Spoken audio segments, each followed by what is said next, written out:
Good morning, everyone. We are moving towards the end of our Psalm series, and we are also finishing up a collection within the Psalms called the Songs of Ascent from Psalm 120 to 134. Today we're looking at 134, which functions as kind of a benediction on this entire collection.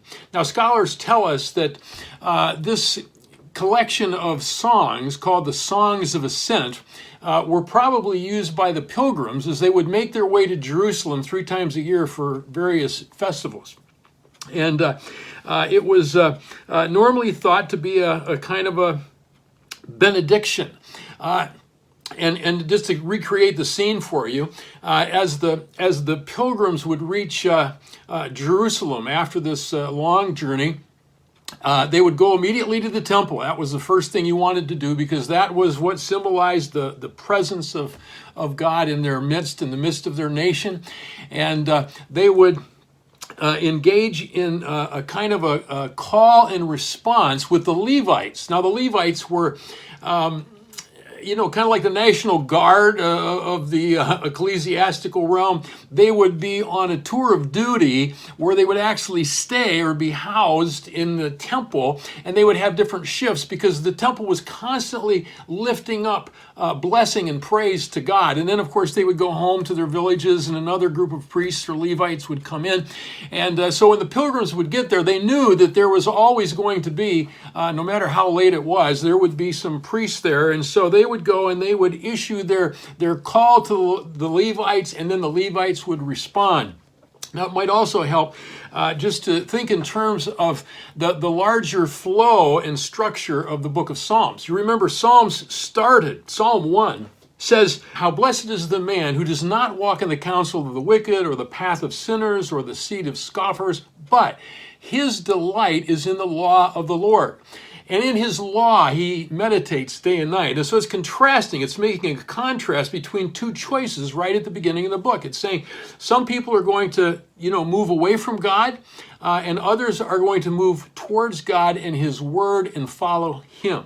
And those who do, as the rest of the Psalms unfold, are going to experience an entire range of emotions. They're going to express disappointment, discouragement, despair, but also joy and exultation. The entire spectrum of emotions. But as they begin to move towards the end of their journey, be it figurative or literal, they begin to look back upon your life. That's what happens when you get to your destination. You see, that's what happens when you get to Jerusalem. You look around and you begin to reflect, and you begin, and particularly if you made the right choice to walk with God, as you get to the end of your life, you begin to look back and you begin to just want to praise God for his obvious goodness and faithfulness, for his benefits, for his mercies. And that's exactly the scene that you want to envision here. So let's turn now to this passage. There's only 3 verses in it. It's the second shortest psalm in the Bible. And as we put it up on the screen for you there, I want you to notice that in each of the 3 verses there is the word bless, which could also be translated praise. But you'll see you can translate certain words depending on their context.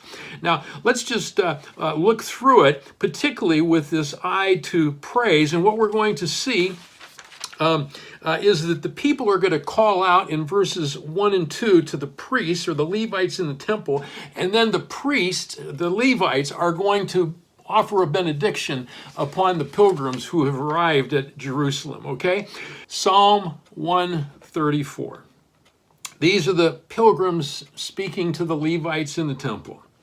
"Now bless the Lord, all you servants of the Lord, who stand in the Lord's house at night."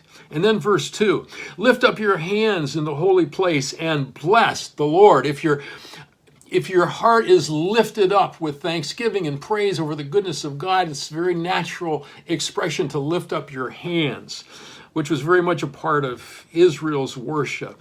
And then notice it's going to switch now as the Levites offer a benediction to the people, and they say, "May the Lord, the maker of heaven and earth, bless you from Zion." Now, there are two parts to this psalm. Notice, first of all, part one is may you bless the Lord in verses 1 and 2. And then part two is, and may the Lord bless you. It's very much like the hymn that we sing, praise God from whom all blessings flow. Praise God is part one. It's us praising God, and then from whom all blessings flow is a reminder that it's the maker of heaven and earth who has provided all our blessings and have caused us to come full circle and now to offer our blessing, our praise back to God himself. The reason that we increasingly bless the Lord is because we are reminded over the course of our journey of just how good God has been to us and all the benefits that he has heaped upon us. Well, that's Psalm 134 in a nutshell, and I trust today that you will allow that psalm to prompt you to bless God as you go throughout your day, remembering all that God has done to bless you. Have a great day.